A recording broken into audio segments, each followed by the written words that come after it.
And it's a very, I guess when you're, a small state and a small population in a big place, that's what you have to do, and it's really manifest to me. I've been visiting lots of public health associations across the nation, and I just really love the warmth here. So my opportunity today is to share with you some tools, really, some tools that I've been sharing across the nation for a national campaign against racism. And so my professional work for decades has been on naming, measuring, and addressing the impacts of racism on the health and well-being of the nation. And then I had the opportunity of being elected president of MPHA, which gave me a platform to share ways for thinking and talking about racism that can engage all of us. And you might say, well, why are you coming up here in Maine talking about racism, right? But I hope that you'll appreciate by the end that this is a conversation in which we all need to engage. What I don't want to do is talk at you. What I do want to do is to start a conversation. So if at any point, as I'm sharing different definitions, if you have anything that you want to contribute, it could be a challenge. I don't think it's that way. That doesn't really fit for me or in my experience. Or it could be something that you've seen in your own real life that augments what I'm saying, or it could even be an amen. So even though there are specific microphones up here, during this part of the presentation, if you're able to sort of shout out a question if you have one, raise your hand and I'll recognize you, then we can have conversation as we go along. And then at the end, hopefully we'll also reserve a little time for more focused questions and answers. So just to let you know that not only am I going around this year talking about racism, but the American Public Health Association as an organization is backing me up. It's not like Camara's little thing. So we already have a webpage which has lots of resources about racism and anti-racism. And we're also about to launch an anti-racism collaborative, a structure within the APHA Connect's social media space that's going to have 7 collective action teams, which will be a structure that will survive my presidency. I don't know how many of you are not only members of MPHA, but also of the American Public Health Association. I encourage you to join that, and I also encourage you to come to Denver in a week or so for our annual meeting. But you might ask, why should public health be naming racism? When you get challenged with that kind of question, here's the first tool. And this is my cliff analogy for understanding different levels of health intervention that includes anti-racism as a necessary health intervention. So here we go. Whoops! Boom! Somebody just fell off of the cliff of good health. And if that were you or somebody in your family, you would be delighted to find an ambulance at the bottom of the cliff to speed you on to care. But if we were concerned about other people who might come along that cliff face, so if we were concerned about community health or population health or public health, we might well ask ourselves, what could we put in place as a health intervention besides just stationing lots of ambulances at the bottom? So somebody's going to say, I know, let's put a net halfway down, right? That way, even if people fall, we can catch them before they get crunched up at the bottom. And that's an excellent idea. Although the more you think about it, nets do have holes in them, so some people might fall through the cracks. But we could fix that by putting a trampoline halfway down, right? No holes in a trampoline. But even if you had a trampoline halfway down that cliff, you might find yourselves with lots of people just bouncing up and down at half functionality, not able to get back to the top of the cliff. So what else could you put in place as a health intervention? Well, we really need to be thinking about a fence, right? To keep people from falling in the first place. But even that is going to have to be a very, very strong fence if there's a lot of population pressure against it. So what else can we do as a health intervention? Well, we can move the population away from the edge of the cliff. So I'm going to label the interventions that I've depicted so far, where the ambulance at the bottom of the cliff clearly represents medical care, and what we on the public health side of things call tertiary prevention. You know, we make this distinction between primary, secondary, and tertiary prevention.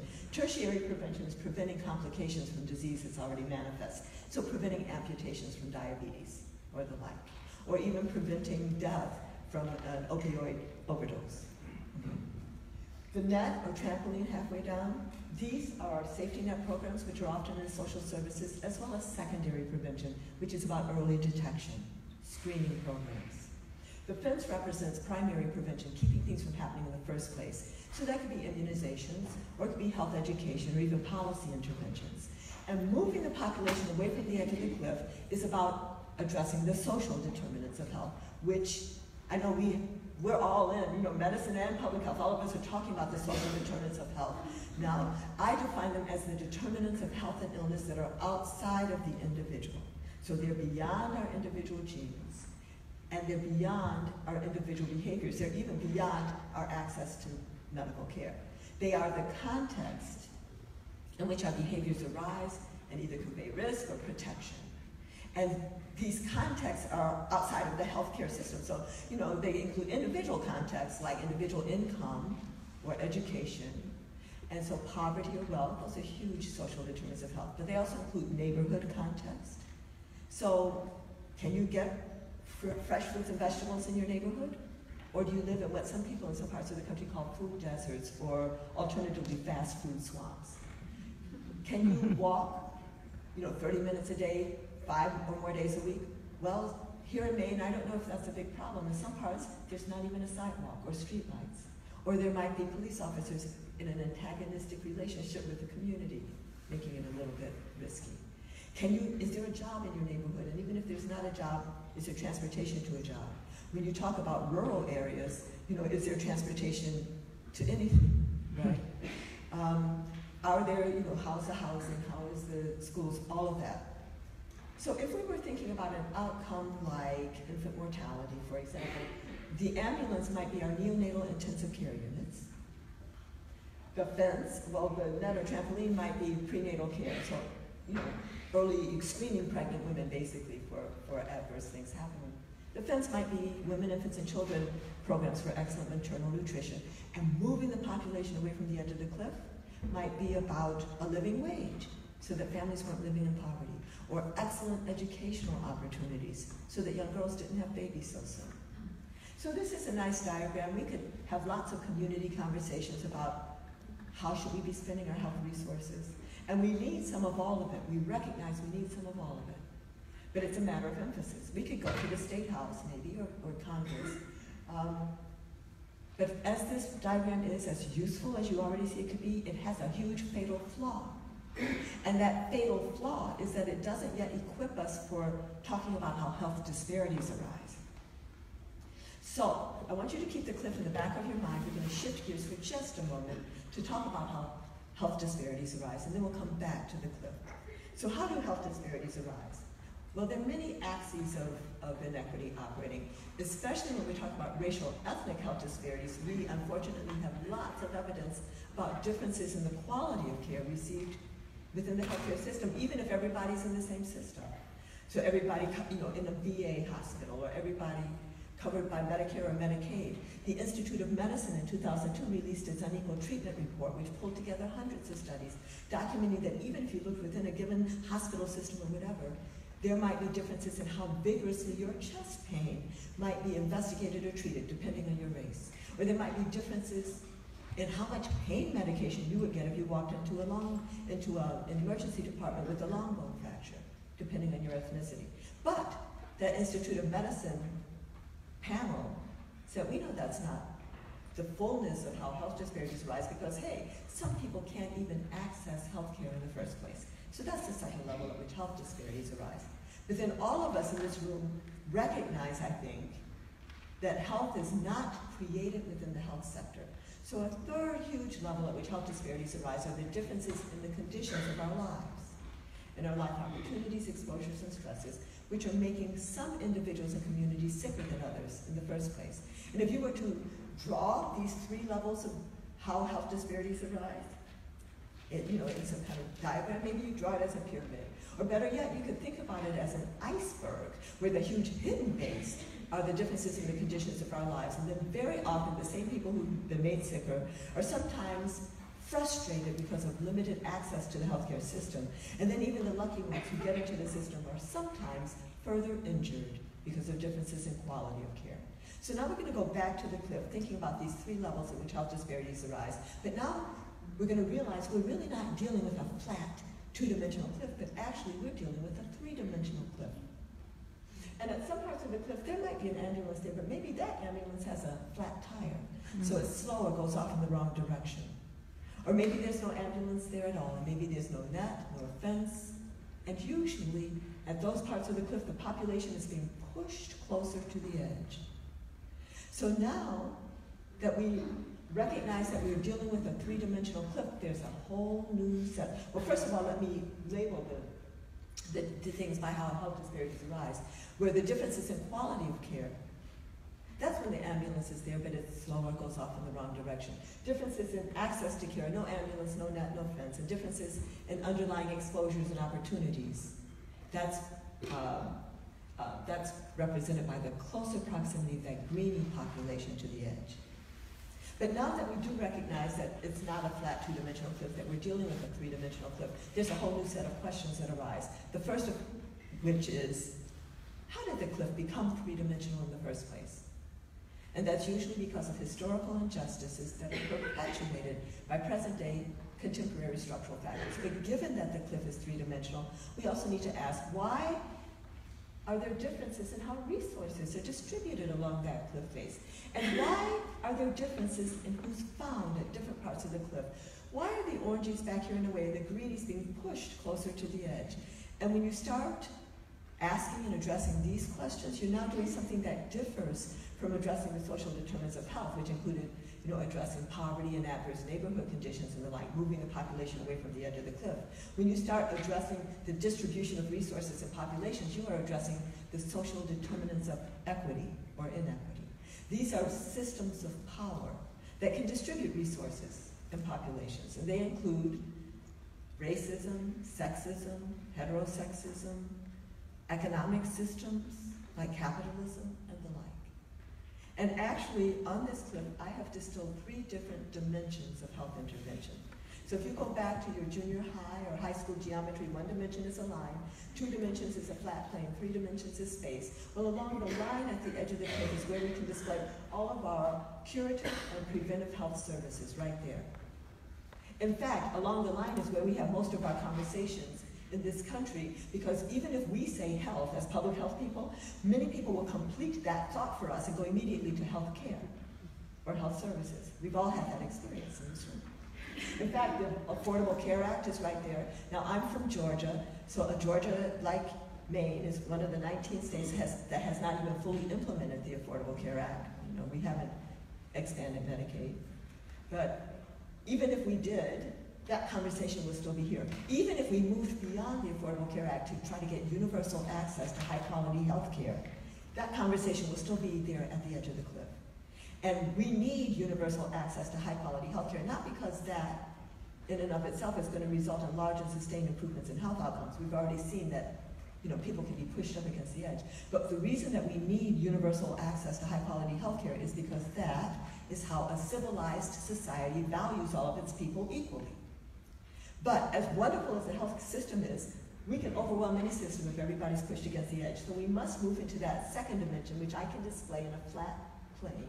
We have to address the social determinants of health, like poverty, adverse neighborhood conditions, lack of transportation, poor quality housing, all of that, if we want to achieve large and sustained improvements in health outcomes. If we don't want everybody just falling over the edge. But the trick there is that if we move folks away from the edge of the cliff without recognizing that we're really dealing with a 3-dimensional cliff, we are at risk of moving some of the population and not all of the population and actually making health disparities worse. So we must acknowledge and address the 3-dimensionality of the cliff.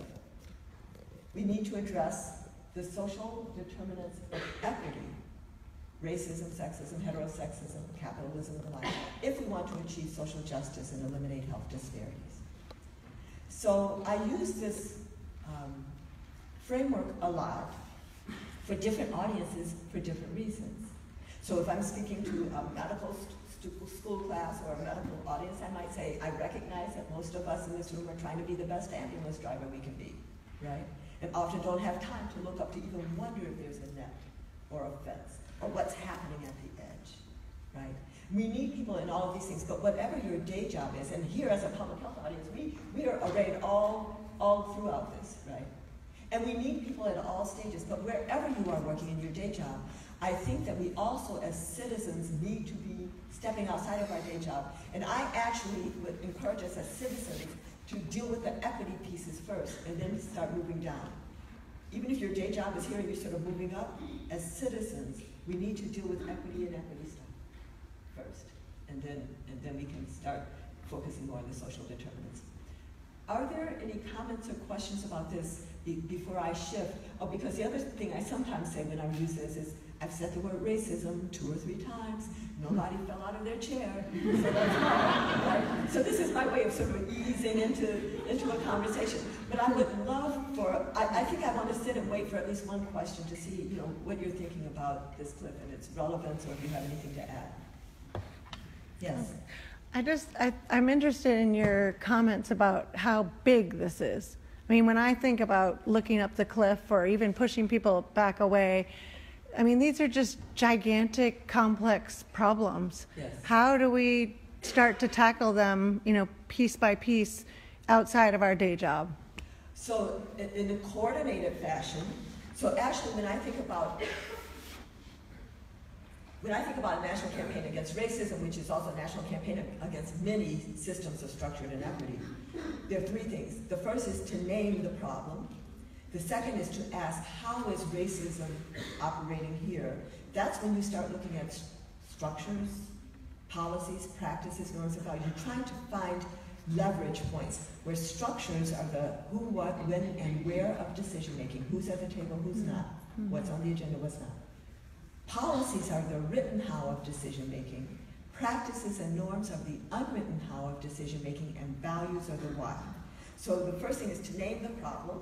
Second is ask, how is it operating here, looking at different aspects of decision making. That's where the action is, right?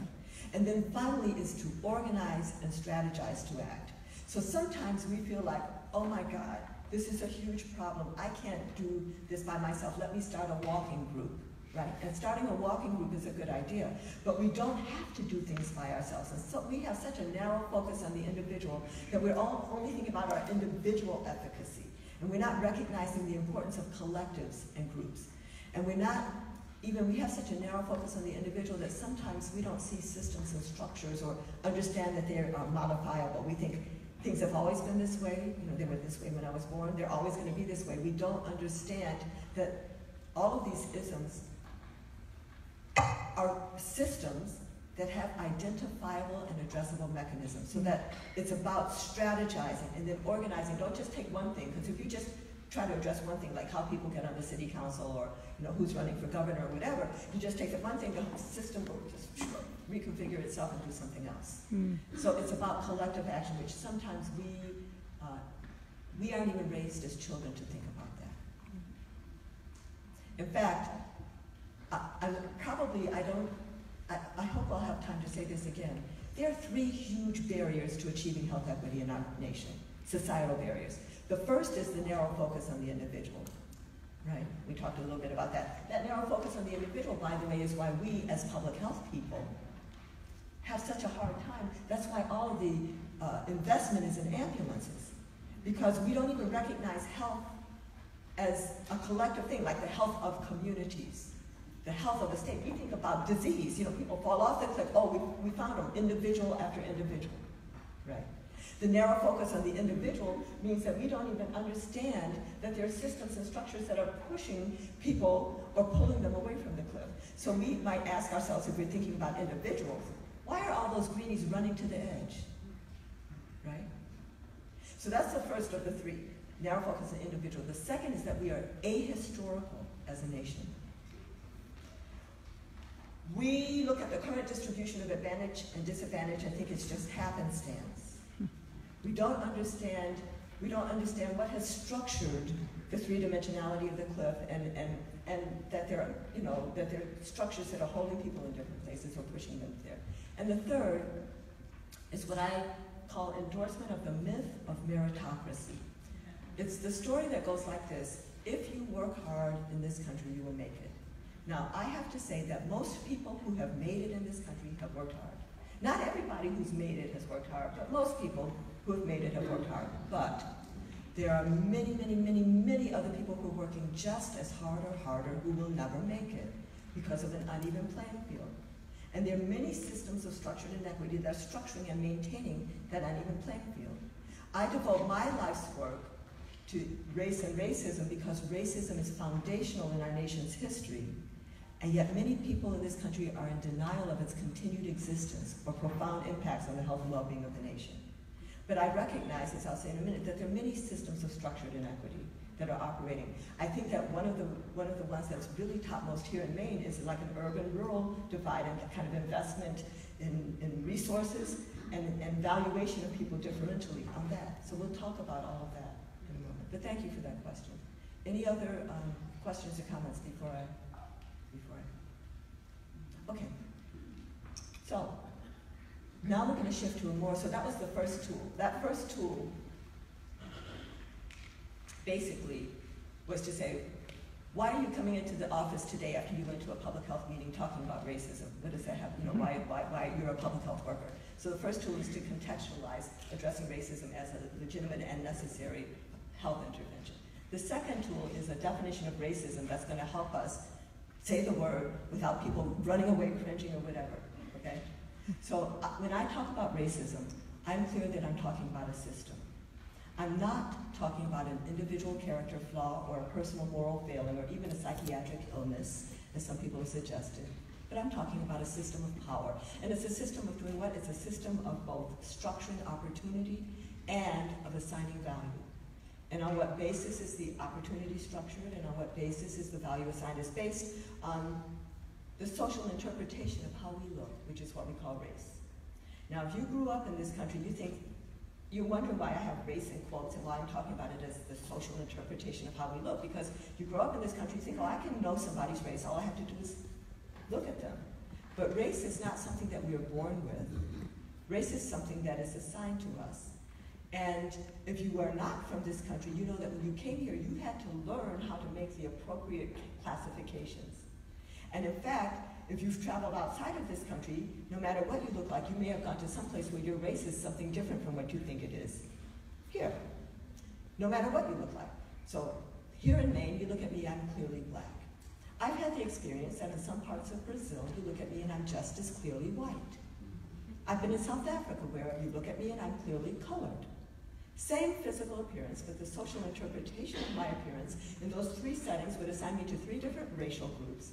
And furthermore, if I were to stay in any of those settings long enough, then my health outcome would probably take on that of the group to which I've been assigned, even though I'd have the same genes in all three places.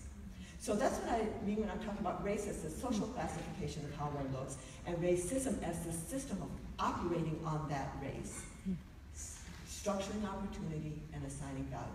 Now, what are the impacts of racism? Well, when we think or talk about racism in this country, which is not frequently enough, really, but when we do, we understand that racism, my clicker is not using, did I turn it off? Hold on. Okay, well. We understand that it unfairly disadvantages some individuals and communities. But it shouldn't take us very long to recognize that every unfair disadvantage has its reciprocal unfair advantage, so that racism is also unfairly advantaging other individuals and communities, and that's the whole issue of unearned white privilege that we hardly ever talk about, and it's quite a difficult and sensitive thing, and I recognize that my saying those words in here might have made some of you squirm and like, oh really, did she go there? Right? So I want you to come back with me, because I know it's uncomfortable, but I am going to share with you by the end of this talk an allegory that will enable a whole room full of people to talk even about unearned white privilege. I have to acknowledge that some people see disadvantage and normal, right? But I have to tell you that when you're looking at disadvantage and normal, all of that normal is built up on a pile of advantage, of unfair advantage. But even as we recognize, okay, Camara, we have a system that's either unfairly disadvantaging or unfairly advantaging individuals and communities, racism is also sapping the strength of the whole society through the waste of human resources. That is something that many of us don't acknowledge at all. But there are many examples of that. So for example, in our nation, we are still not fully, vigorously investing in the full, excellent public education of all of our children. Because the blinders of racism have made us believe there's no genius in the barrios or the ghettos or on the reservations. We can get along very well, thank you, without those kids. But there is genius in all of our communities. And if we were to only fully invest in that genius, we could be doing so much better as a nation, or even as a world. You know, I often say we might already be up on Mars farming if that were a good idea, if we were to invest in all of our genius. And we wouldn't even have to go to Mars. We could be solving the problems in our communities today if we were to invest in that genius. Another manifestation of how these blinders make us not value all of us equally is how we as a nation have become complacent with what I describe as the wholesale warehousing disproportionately of so many black and brown men in our prison system, as if that didn't separate us from human potential. And if you personally know any of the folks stuck in this system, either stuck in the prisons or cycling in and out because coming out can't get a job often, can't get public housing, can't vote in many states, and we have to interrupt that cycle. But if you know any of these people, then you know that there are many geniuses caught up in the system that if there had only been some other way could be contributing quite productively to our society. In fact, that third point about how racism saps the strength of the whole society is where we need more media stories. That's where we need more data collection. I'm actually still trying to think of the perfect allegory to illustrate that. We need more conversations around our dinner tables about how racism is sapping the strength of all of us, because only in that way will we have more people, enough people, I think, filled with a sense of urgency to dismantle this system and put in its place a system in which all people can know and develop to their full potential. So this definition, as I said, gets any of us out of the business of saying who's racist and who's not, right? It's not, when you're talking about racism as a system, we are all affected by the system. Sometimes I think of it as a cement factory spewing cement dust, right? And all of us, if we live near it long enough, are gonna have cement dust in our lungs. And it's going to affect us. Some of it's gonna affect us differently. I'm gonna talk about different ways that racism can affect people. But all of us will have cement dust in our lungs. And it behooves us each, first of all, to recognize that. Otherwise, it's just gonna keep building up, right? Recognize it, name it, put on a gas mask, become actively anti-racist, and then not just walk around proud. Oh, I'm actively anti-racist, right? but to help other people get their gas mask on, and then eventually to go in the factory and shut it down. It's not about who has cement dust in their lungs. It's not even who's wearing a gas mask on. It's about, let's do something about the system. But I find when you ask me, how is racism turning into increased lung cancer mortality rates, asthma prevalence, obesity, differences in all kinds of cancer and other mortality rates, I find it quite useful to think about 3 levels of racism. Institutionalized, personally mediated, and internalized. And these are good not only for figuring out how is racism turning into health, but then what should we do about it? So I'm going to define each of these, give you examples of how each level can impact health, and then illustrate them with my Gardener's Tale allegory. And I'm interested, how many of you have heard the Gardener's Tale before? Just raise your hand. So a few. Okay, so I'm delighted. And for those of you all who've heard it before, I want you to listen this time with different ears so that, you know, listen to the nuances of the storytelling so you can tell it back, right? But first, the definitions.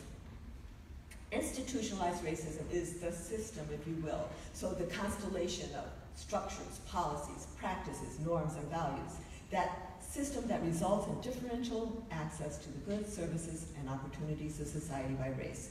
This is the kind of racism that does not require an identifiable perpetrator, you know, because it's been institutionalized in our laws and customs and background norms.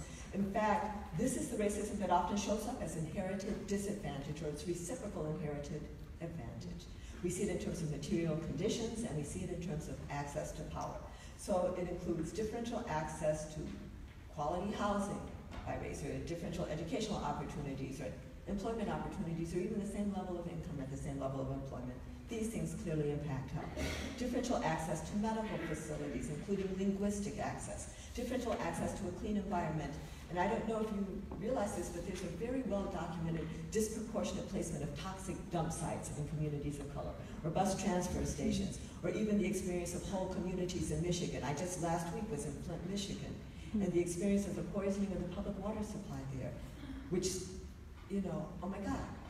It started before that. It started with the differential application, if you will, of the Emergency Manager Act, right?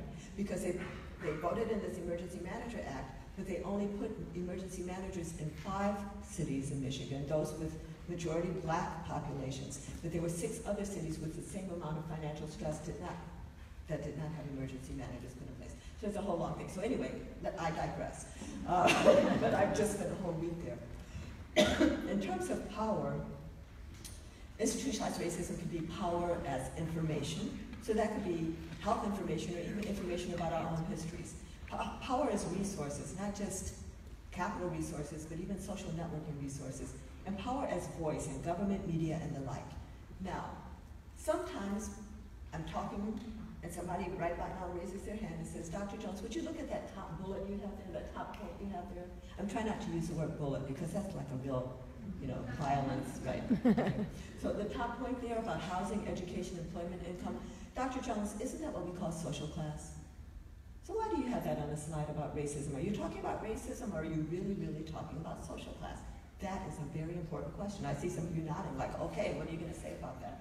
So my answer starts with the observation that it doesn't just so happen that people of color in this country are overrepresented in poverty, while white people in this country are overrepresented in wealth.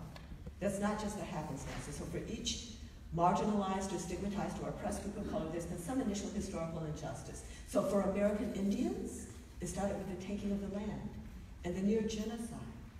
And then for the survivors, you know, they were pushed to reserved lands, if you will. And in some cases, you know, something good was found under one. Oh, thank you. Thank you so much. Excuse me, I will take this.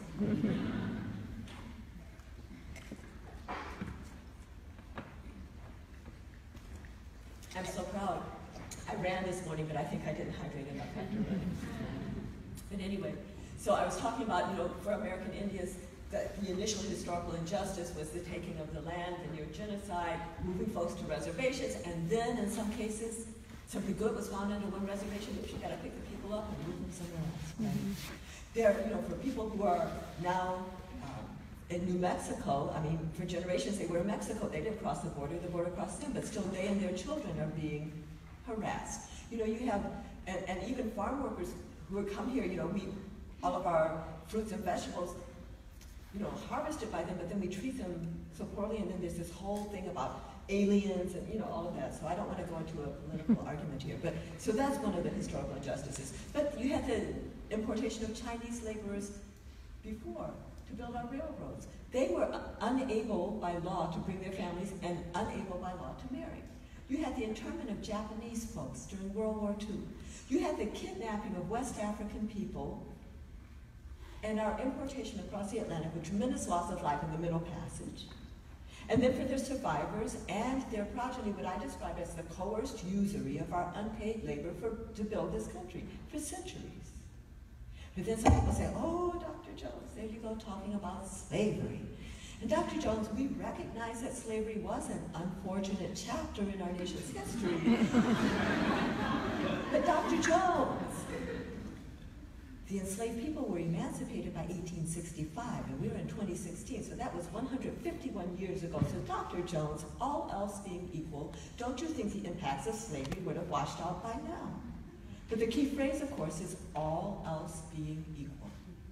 And all else has not been equal since 1865, and all else still is not equal today.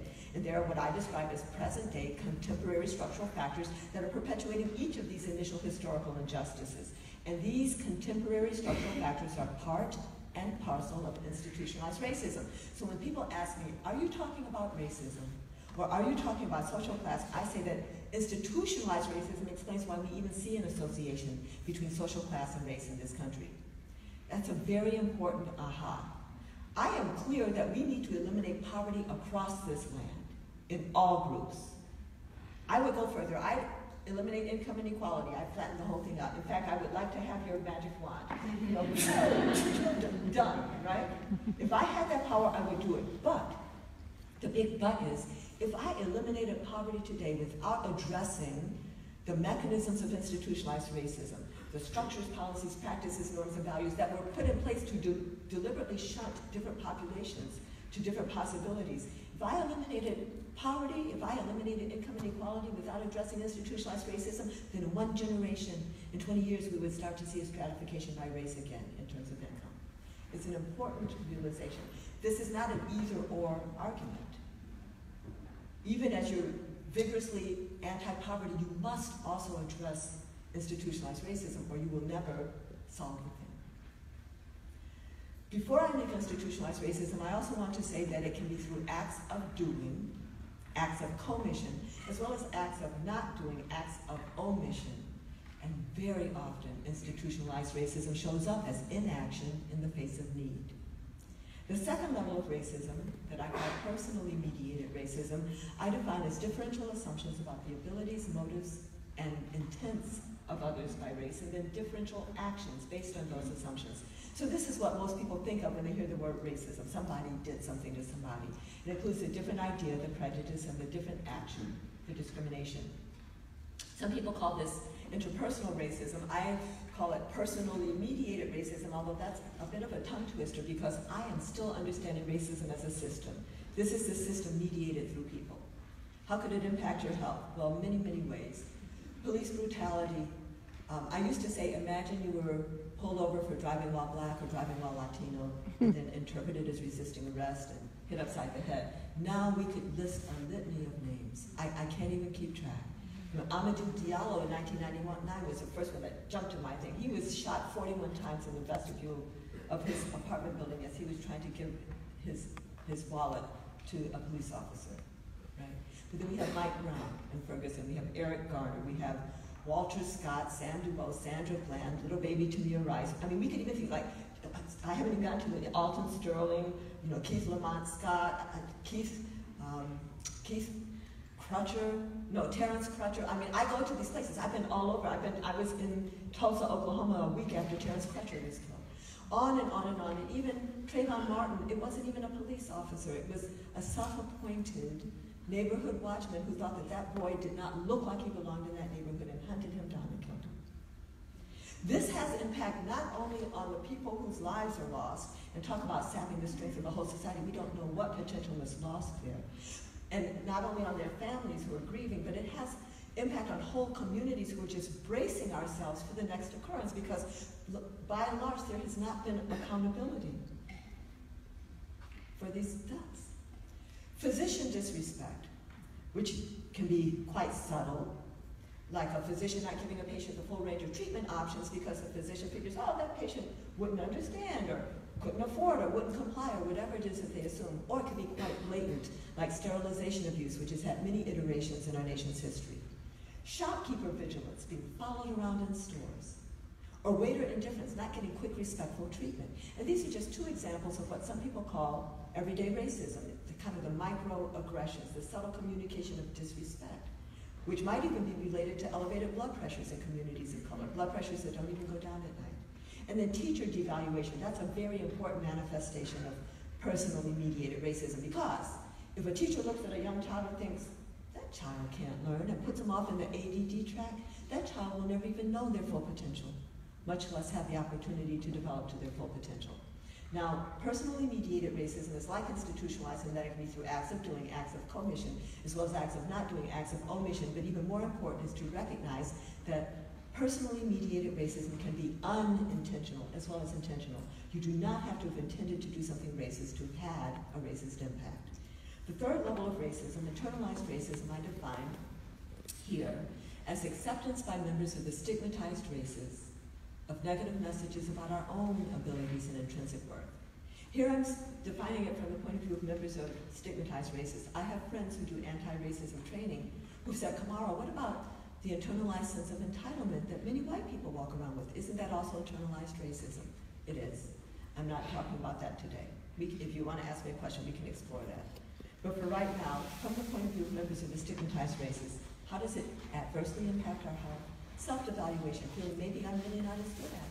Maybe I shouldn't try to graduate from high school or apply to that college or try to get that job or live in that neighborhood. Maybe I shouldn't try to come up to Maine. Right? And this self-evaluation and this self-limitation can impact our health.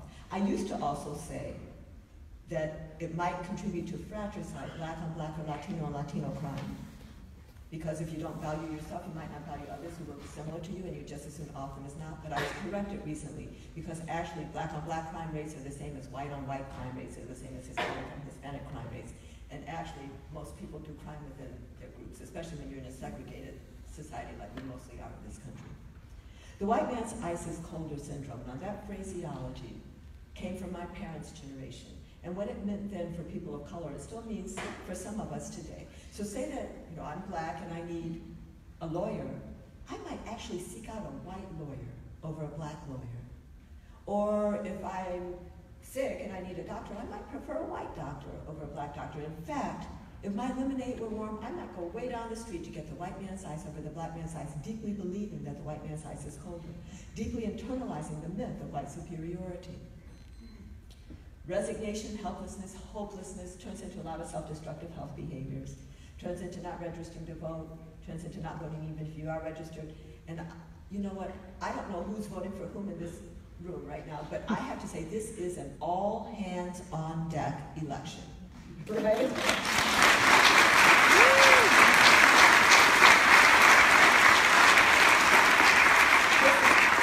this be a real referendum. Let this be a real referendum. Internalized racism, back to that, is really about members of stigmatized races accepting the limitations to our own full humanity of the box into which we've been placed. So that when you hear young high school students of color, and one of them trying to be the valedictorian, and the friends are teasing her or him, saying, well, so-and-so is just trying to be white, we need to challenge that. Because since when did white people claim exclusive access to excellence? They did not. So now I'm going to illustrate these 3 levels of racism with one of my allegories. And most of my allegories have actually been sparked by something I've seen with my own real eyes. So first of all, this is not going to be a story about racism at first. At first, it's going to be a story about what I saw in my life. When my husband and I, newly married, moved down to Baltimore, I was going to finish my PhD at Hopkins. We bought our first freestanding house, and it was a cute little house with a big wraparound porch with flower boxes dotted all on the porch. And we bought the house in October, so about now it wasn't time to plant flowers really, so we weren't even thinking about it till spring, but when spring came, we wanted to decorate our cute little house, and my husband ran out with our marigold seeds, and he was getting ready to plant. And then he noticed that some of the boxes had dirt in them, but some of the boxes were empty. So my husband dutifully goes down to the gardening store, he hauls back big old bags of potting soil, and he fills up the empty boxes, and then we put equal numbers of the marigold seeds in all of the boxes, and we water them. And as you've already heard, I'm not really the gardener in the family, so I'm tired by that time. I sit back, just gonna be delighted. But about 3 weeks later, I'm walking out of my front door looking at the flower boxes, and I literally stopped in my tracks. Because as I looked at our boxes, it looked to me like we had planted completely different species in some boxes versus others. Some of the boxes were full of plants, and they were tall, vigorous looking plants, and some of the boxes just had a few plants in them, and they were scrawny and scraggly looking. And then I realized what had happened. That potting soil that my husband had bought turned out to be rich, fertile soil. So that every single seed planted in the rich, fertile soil had sprouted. The strong seed had grown tall and vigorous, and even the weak seed had made it halfway up. But that old soil that we had found there turned out to be poor, rocky soil. So the weak seed planted in the poor rocky soil died, and even the strong seed in the poor rocky soil had to struggle to make it to a middling height. And some of you guys are nodding, so there's some gardeners in this room. And maybe you've composted half of your garden. So maybe you've seen this image with your own real eyes, and it's really about the importance of the soil, right? The importance of the environment. But now I'm going to make this a story about racism by introducing a gardener. So now we're going to have a gardener who has 2 flower boxes. One which she knows to have rich, fertile soil, and one which she knows to have poor, rocky soil. And she has seed for the same kind of flowers, except some of the seed is going to produce pink blossoms, and some of the seed is going to produce red blossoms. And the gardener prefers red over pink.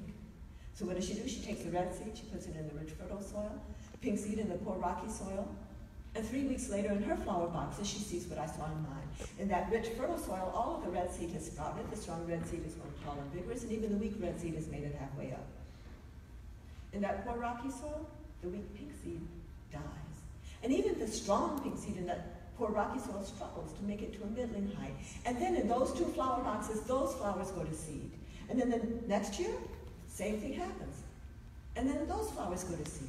And year after year after year after year, the same thing happens. Until finally, about 10 years later, the gardener's looking at her flower boxes and she says, you know, I was right to prefer red over pink.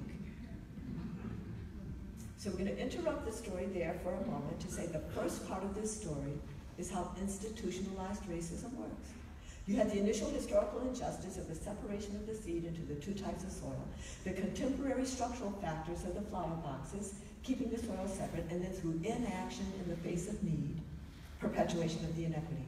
But let's pick the story back up and say, well, where is personally mediated racism in the garden? Well, gardener's looking over at red, thinking red is just beautiful. And then she looks over at the pink flowers and she says, oh, those flowers sure are scrawny and scraggly. So she plucks off the pink blossoms before they can even go to seed. Or she might notice that a pink seed has blown into the rich, fertile soil. So she plucks it out before it can establish itself, which is some of the anti-affirmative action stuff that goes on.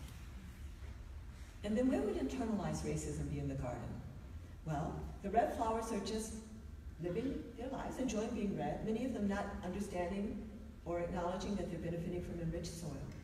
Pink flowers are looking over at red, thinking red is mighty fine, and wishing with all their hearts that they too could be red. And here come the bees, and the bees are just minding their own business, collecting nectar, but of course they're pollinating at the same time. So here comes a bee into one of the pink flowers, and then to another pink flower, and then to this pink flower, and this flower's like, get away from me, bee. Don't bring me any of that pink pollen. I prefer the red. Because the pink flower has internalized that red is better than pink. So now the question arises, what do we do to set things right in this garden? Well, we could start by addressing the internalized racism. So we can go over to the pink flowers and we can say, pink is beautiful, power to the pink. And that is an important intervention, but if that's all we do, it's not going to change the situation in which they find themselves. So you might say, okay, well, let's address the personally mediated racism. Let's have a conversation with the gardener, or better yet, let's have a workplace multicultural workshop for the gardener. It's all good. It's all good. So we have our workshop, right? And in the workshop we say, dear gardener, would you please stop plucking those pink flowers? And maybe she will, and maybe she won't. But even if she does, it's still not going to change the situation in which they find themselves. I think that if we really want to set things right in this garden, we need to address the institutionalized racism. Which means we have to either break down the boxes and mix up the soil, or if you want to keep separate boxes, that's all right too, although in my mind it makes it easier for the gardener to continue segregating resources going forward. But if you keep separate boxes, it means you have to enrich that poor rocky soil until it is as rich as the rich fertile soil. And when you do that, the pink flowers will flourish. They'll be looking beautiful, grand, and glorious. So that in that intervention of the institutionalized, you'll have also addressed the internalized, because pink won't be looking over at red now, thinking red is better and wanting to be red. And in that intervention, you might also address the personally mediated racism. Now, the original gardener may have to go to her grave preferring red over pink, but her children, who grow up seeing the flowers equally beautiful, will be less likely to have that kind of attitude. So this story is to illustrate those 3 levels of racism and to strongly suggest that if we want to set things right in the garden, we need to at least address the institutionalized. Good if we addressed all the levels at the same time, but at least address the institutionalized racism, and when we do, the other levels may take care of themselves. But there's one more thing we need to talk about with regard to this story, and that's who is the gardener. After all, the gardener is the one that I gave the power to decide, the power to act, and control of resources, which in my mind are actually taken together the elements of self-determination. Who is the gardener? Well, government is a huge part of the gardener, but not the only part. So media, foundations, corporations, educational institutions, communities, to the extent that they have self-determination, can all be part of the gardener. But whoever the gardener is, it is dangerous when the gardener is allied with one group. I painted her red. That's why she prefers red over pink. And it's also dangerous when she's not concerned with equity, when she can look at her flower boxes and think that her garden is beautiful, thank you, because she's not even counting the pink flowers as part of her garden. And our challenge then is what to do about the gardener. Do we make the gardener striped or polka dotted or fuchsia? Do the pink flowers have to grow and recruit their own gardener? Lots of questions that can come out of this story. And I just want to share two with you. And then if there's a pressing question here, I'll take that. But then I want to just zip through the rest of, I know I started a little late, so I hope you guys are okay. Okay. So, but once I was asked, and maybe I should take a question from you guys first, and then I'll enhance it with the questions I've been asked before. Does anybody have one question that they want to throw out? Yes? No, at least, in Maine, because of our understanding that the immigrant population is making us more ethnically diverse. But I'm just wondering if there's been any studies on, they may have come from a place where they are in a position to with the whole soil institutional aspect has not been there, so one would hope that, there's some more internal, yes. But then they have the language, and then our society immediately identifies us as people of color. And of course, here, the immigration status makes people insured, so there's a whole lot of things. But I don't know if there's been any studies on the differences from their background. Absolutely. Well, so I won't speak to specific studies, but she was saying when you talk about immigrant populations, especially immigrants of color here in Maine, it's diversifying Maine. She was wondering if they came from societies where they didn't have necessarily the same internalized racism, is what I say, and maybe not even the same paucity of the soil. But then they come here and then they are immediately stigmatized as black. They become, people come from Somalia or Ethiopia, or lots of places, and find out that they're black. People come from, no, that's right. People come from Cuba and, El Salvador and find out they're Latino. People come from lots of places. I mean, people came from Ireland, and at first they weren't white, and then they became white. So I mean, this racialization thing is a real thing. But what about that? So I think that not having been racially oppressed in their places is equipping people with a head for not recognizing stuff, and therefore they might be protected from some of it.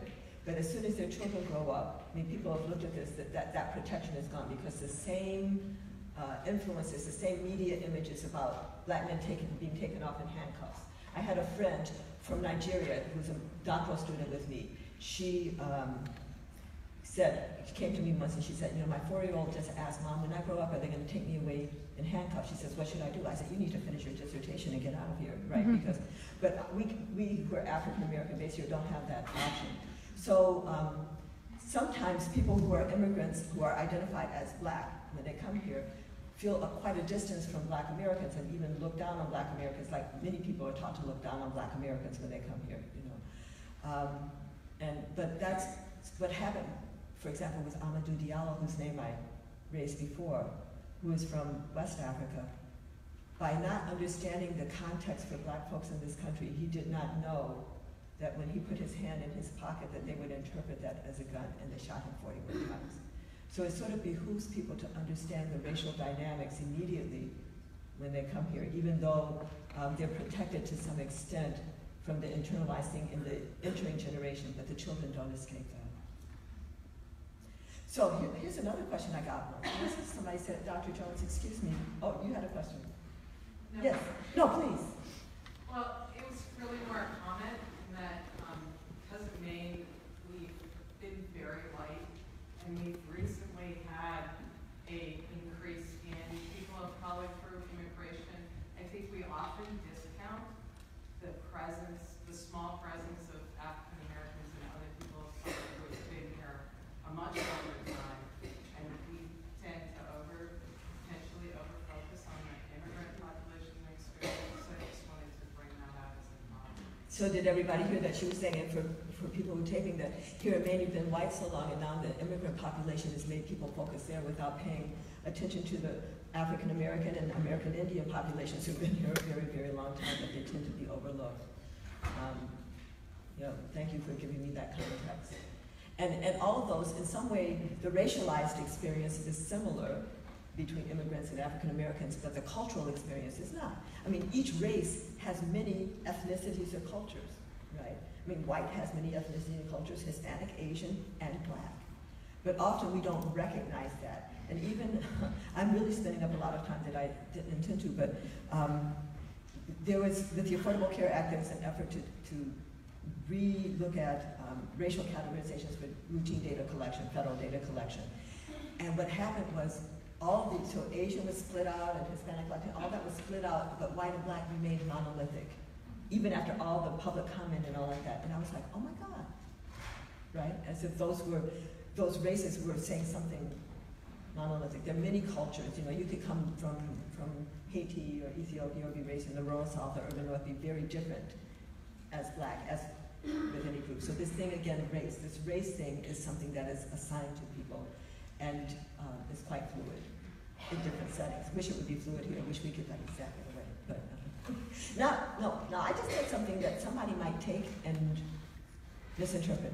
I am not trying to, we need to continue measuring race as long as there are race-associated differences in health outcomes, educational outcomes, social status, and all like that, right? Because some people have said, oh, if we didn't measure race, it wouldn't be a problem. But as long as race is predicting something, we have to measure that race, but we have to understand what we're measuring, and that it's not biology, and that what it's measuring is exposure to racism. But let me say the last two questions that I was going to say, and then I'm going to zip through the rest. I may not be able to linger long, but there's a final story I want to share with you. But I was once asked, after telling this story, excuse me, Dr. Jones, but why should the red flowers share their soil? So first of all, that question showed me the power of this story to start conversations on racism that would be otherwise quite difficult to have if we're talking about racism between you and me. My answer to why should the red flowers share their soil is that actually that soil doesn't belong to the red flowers, it belongs to the whole garden. Right? Another question would be, what if that's not the original gardener that we're looking at? What if that's the gardener's great-great-great-great-grandchild? Here we are. What then? Because that great-great-great-great-grandchild has always seen the flowers looking this way, may not even think that there's a problem. So very quickly, three things on that. The first is that we must make the differences in the height and vigor of the pink and red flowers a problem. As Anne was saying at the beginning, we need to be concerned about optimal health for all people, right? So number one. But even as we make the differences in the height and vigor of the pink and red flowers a problem, we need to make those flower boxes transparent. We need to be talking about the differences in the quality of the soil. We need to be addressing systems and structures. And the third thing is, as we make the flower boxes transparent, we also need to be clear that the pink seed didn't just go launch themselves into the poor rocky soil. So we have to talk about history, and we have to talk about the gardener's agency in all of this. Because after all, it was the gardener's initial preference for red over pink that set up the whole situation. And my story used to be all about opportunity structures until I recognized that we also have to address that values piece. Because even if we were able to compel the gardener to enrich the soil today, that poor rocky soil, until it's as rich as the rich fertile soil, if she continues to prefer red over pink, she will continue to privilege red over pink going forward. So we have to address both the opportunity structures and the cultural racism, or some people in our context would call it white supremacist ideology. We have to address that as well. So I sort of talked about this before, so very quickly, racism is not a miasma, it's not a cloud, it's a system with identifiable and addressable mechanisms in our structures, policies, practices, norms, and values. With structures of the who, what, when, and where of decision-making, policies, the written how, practices, and norms, the unwritten how, and values, the why. Very important for you guys.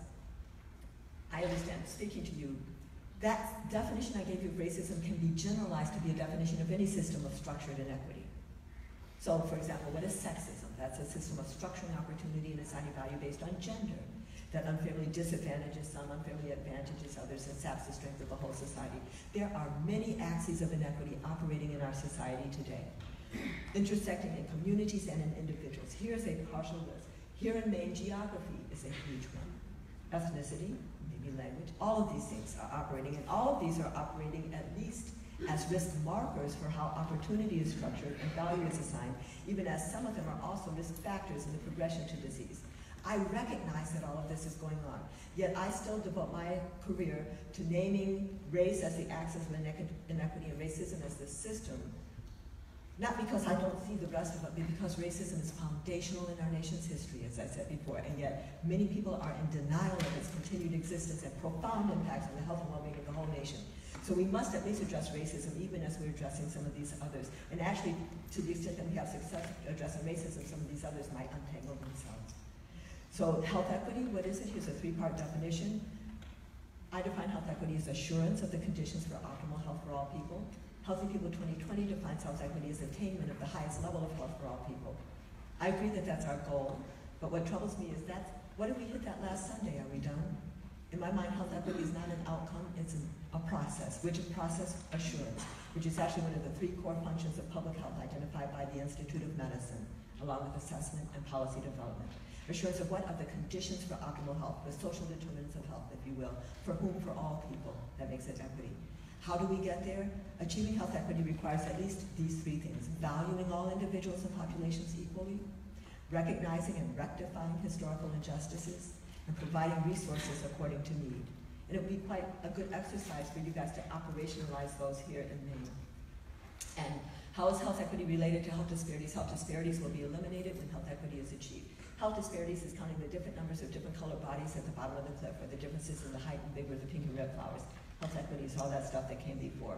I mentioned already there are three barriers to achieving health equity. We're ahistorical, narrow focus on the individual, and we endorse the myth of meritocracy.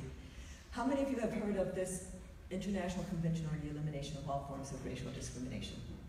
So just a few. What is it? It is an international anti-racism treaty that was adopted by the United Nations General Assembly way back in 1965, a 9-page treaty. You can find it at that UN website. Do you think the U.S. has signed this treaty? Right? But yes, we did in 1966. But the trick there, of course, is that our diplomats can go and sign any treaty they want, but of course the Senate has to ratify a treaty. Right?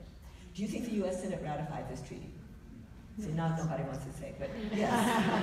Yes, we did, 28 years later, in 1994. But what it means is that today we have international treaty obligations to do right under this 9-page treaty. One of the obligations is to submit periodic reports. Our State Department submits reports about every 6 years.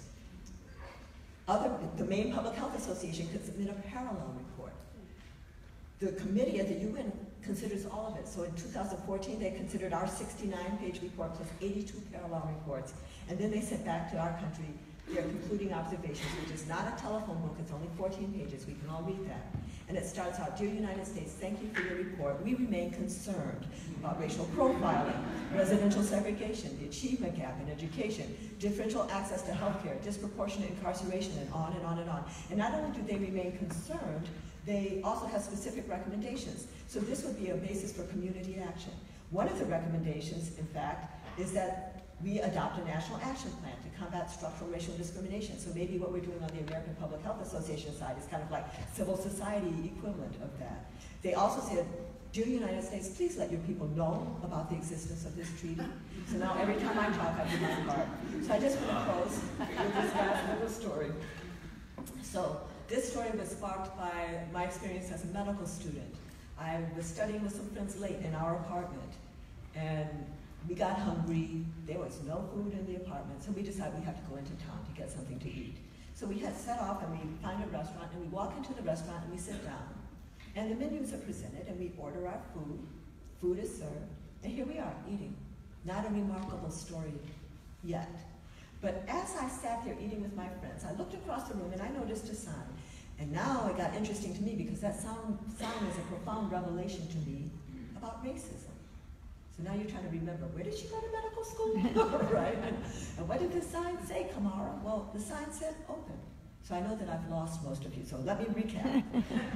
Here we were, sitting at the table of opportunity eating. I look across and I see a sign that says open, and if I hadn't thought more about it, I would assume that other hungry people could come and sit down, order their food and eat, except that I knew something about the two-sided nature of those signs, and I recognized that now, because of the hour, the restaurant was indeed closed, and that hungry people just a few feet away from me, but on the other side of the sign, would not be able to come and sit down, order their food and eat. And then I understood how racism structures open, closed signs in our society. That racism structures a dual reality. And for those inside the restaurant, sitting at the table of opportunity eating, and they look up and they see a sign that says open, they don't even know that there's a two-sided sign going on, because it's difficult for any of us to recognize a system of inequity that privileges us. It is difficult for men to recognize male privilege and sexism. It is difficult for white Americans to recognize white privilege and racism. It's difficult for all Americans to recognize our American privilege in the global context, except we got a little taste of that with Ebola, did we not? Yet for those on the outside, they're very well aware of the two-sided nature of the sign, because it proclaims closed to them, and yet they can look through the window and see people inside eating. So back inside the restaurant, to those who are saying, is there really a two-sided sign? Does racism really exist? I say that I know it's hard to know that when you only see open. In fact, it's part of your privilege not to have to know. But once you do know, you can choose to act. So it's not a scary thing, it's an empowering thing. It doesn't even compel you to act, but it equips you to act. So that if you care anything about the people on the other side of the sign, you might even talk to the restaurant owner, who is, after all, inside with you, and you might say, why don't you open the restaurant again? There are hungry people outside. Let them come in. You'll make more money, and oh, the conversations we can have. Or maybe you'll pass food through the door, maybe you'll break the glass or tear down the sign, but at least what you won't be doing is saying, wonder why those people don't just come on in and sit down and eat. Because you'll understand something about the two-sided nature of the sign. And so that's our challenge. I was going to tell another story about the 3 stages of being actively anti-racist, but I've gotten the sign and I need to get off. So I just want to encourage all of you all, as we talked about before, to well, I'll just say the 3 stages are to name racism, ask how is racism operating here, and organize and strategize to act. And I would love it if the Maine Public Health Association was very vigorously involved in our anti-racism collaborative that we're about to establish at MPHA. Thank you for your attention.